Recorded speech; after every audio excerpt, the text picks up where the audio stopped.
Hello friends, कैसे हैं आप लोग। आई होप आप सारे अच्छे होंगे। आप रेगुलर जिम जा रहे होंगे और रोज वर्कआउट कर रहे होंगे।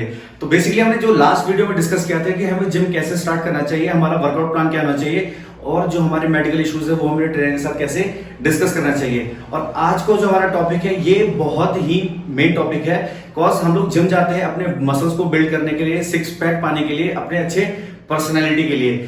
तो हम लोग वर्कआउट तो करते हैं, लेकिन वर्कआउट के बाद जो हमें डाइट इनटेक का टाइम आता है तो उसमें हम लोग कंफ्यूज होते हैं कि हमें क्या क्या खाना चाहिए और क्या नहीं खाना चाहिए, क्योंकि लोगों ने इतना मिथ फैला रखा है कि ये लेने से आपको ये इश्यूज होते हैं, या फिर आप कुछ और इनटेक करते हैं तो आपको बहुत सारी प्रॉब्लम्स हो जाती हैं। तो मैं आपके साथ डिस्कस करने जा रहा हूं आज प्रोटीन के बारे में कि प्रोटीन हमारी बॉडी के लिए साइड इफेक्ट देता है या फिर हमें उसके बेनिफिट मिलते हैं। आप लोग सोचेंगे कि सारे ट्रेनर या फिर सारे न्यूट्रिशन और डाइटिशियन जो होते हैं वो प्रोटीन लेने के लिए आपको बार बार रिपीट क्यों करते हैं।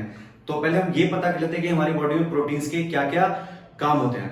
हमारी बॉडी में मसल्स ग्रोथ का काम या फिर मसल बनाने का काम और टिश्यूज को रिपेयर करने का काम बेसिकली प्रोटीन ही करता है। आपके जो बॉडी में हेयर ग्रोथ होता है ये भी प्रोटीन की वजह से ही होता है, और आपके जो ऑर्गन्स हैं या फिर जो आपके नेल्स हैं ये सब आपके प्रोटीन की वजह से ही डेवलप करते हैं। और जब आप इंटेंस वर्कआउट करते हैं तो आपके मसल्स बहुत ज्यादा मात्रा में ब्रेक होते हैं और इसका रिपेयर करने का भी काम हमारा प्रोटीन ही करता है। चलिए अब हम लोग बात करते हैं कि इसकी क्वांटिटी हमें कितना इंटेक करना चाहिए। देखिए, अगर आप कोई स्पोर्ट पर्सन नहीं है, आप कोई एक्टिविटी नहीं करते जिसमें कि आपके मसल्स ब्रेक हो रहे हैं, या फिर आप वर्कआउट और जिम नहीं करते, तो आपको डेली लाइफ में अपने मसल्स को हेल्दी और अपनी बॉडी को फिट रखने के लिए 0.8 gram protein per day intake करना पड़ेगा। और सपोज कि जैसे आपका वेट 70 केजी है तो आप 70 को 0.8 ग्राम में मल्टीप्लाई कर दें तो अराउंड 56 ग्राम के आसपास आपका प्रोटीन आएगा। तो आपको per day 56 gram protein intake करना ही है अपनी बॉडी को फिट रखने के लिए। और अगर आप जिम जा रहे हैं या फिर आप कोई एथलीट हैं तो आपको इसी की क्वांटिटी थोड़ी एक्सटेंड कर देनी पड़ेगी।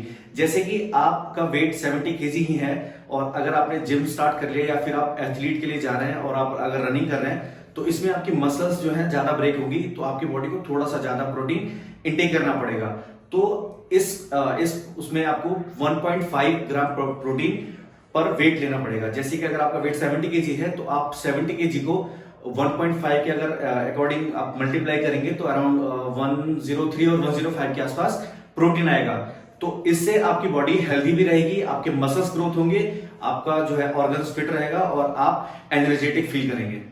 देखिए, प्रोटीन इंटेक से बेनिफिट भी हैं, जैसे अगर मसल ग्रोथ होता है, आपके हेयर की क्वालिटी अच्छी होती है, आपके नेल्स अच्छे होते हैं और आप एनर्जेटिक फील करते हैं और आपके मसल्स शेप दिखते हैं। बट अगर आप इसकी क्वांटिटी ओवर करते हैं तो आपको किडनी इशू, आपका यूरिक एसिड जो है वो आपका बढ़ सकता है, आपका डाइजेस्टिव सिस्टम में आपको इश्यूज आ सकते हैं और आपका फैट गेन भी हो सकता है। जी हाँ, आपका फैट गेन भी होगा, बिकॉज बॉडी अगर डाइजेस्ट नहीं करेगी तो वो प्रोटीन को एज एन कार्ब और फैट बॉडी में स्टोर कर लेगी। तो डे बाय डे आपका फैट गेन होगा। कह दे कि अगर आपका ये सोच रहे हैं कि आपका मसल गेन होगा या फिर आप ज्यादा प्रोटीन खाएंगे तो आपका ज्यादा मसल गेन होगा, तो आप कोशिश करें कि प्रॉपर क्वांटिटी में ही प्रोटीन इंटेक करें और ओवर इसका डोज ना करें।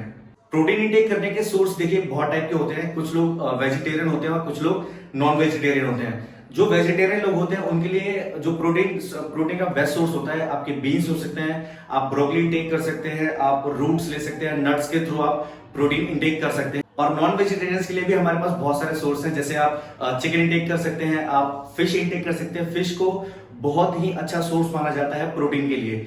और इसके साथ साथ आप एग्स इंटेक कर सकते हैं, बट एग्स को बेसिकली वेजिटेरियन भी काउंट करते हैं और नॉन वेजिटेरियन भी काउंट करते हैं। तो मैंने नॉन वेजिटेरियन इसे रखा है बिकॉज मैं इसे नॉन वेजिटेरियन ही मानता हूं। तो ये सारे सोर्सेस आप इसके थ्रू प्रोटीन टेक कर सकते हैं। और अगर आप मंडी जाने के झंझट से बचना चाहते हैं, आप सब्जी वाले के झंझट से बचना चाहते हैं, या फिर आप काटने और उबालने और बनाने के प्रोसेस से बचना चाहते हैं, तब आप हम लोग यूज करते हैं वे प्रोटीन। देखिए, वे प्रोटीन बिल्कुल सेफ है, क्योंकि आपने जब भी पनीर बनते हुए देखा होगा तो पनीर बनने के बाद जो उसमें पानी बच जाता है बेसिकली वो होता है वे और केसीन उसी से निकलता है। बट वे को मैं आपको एक्सप्लेन कर रहा हूँ बिकॉज केसीन का थोड़ा काम डिफरेंट है। तो ये है, आप आराम से इसे इंटेक कर सकते हैं। देखिए, जो हमने टोटल डिस्कशन करा उसमें से हमें ये सीखने को मिलता है कि हमें प्रोटीन का इंटेक अच्छा रखना है और जो हमारी उसकी क्वांटिटी है वो भी प्रॉपर रखनी है और जो हमारी उसकी क्वालिटी है वो भी मेंटेन रखना है। अगर आप इसका ओवरडोज करेंगे तो ओवरडोज आपके लिए साइड इफेक्ट क्रिएट कर सकता है। वो हर चीज के साथ है, हर चीज की अति साइड इफेक्ट देती है।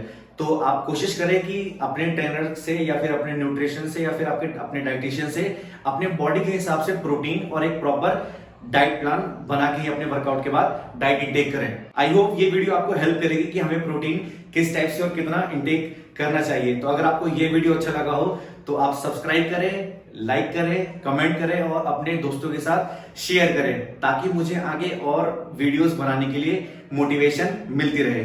Thank you.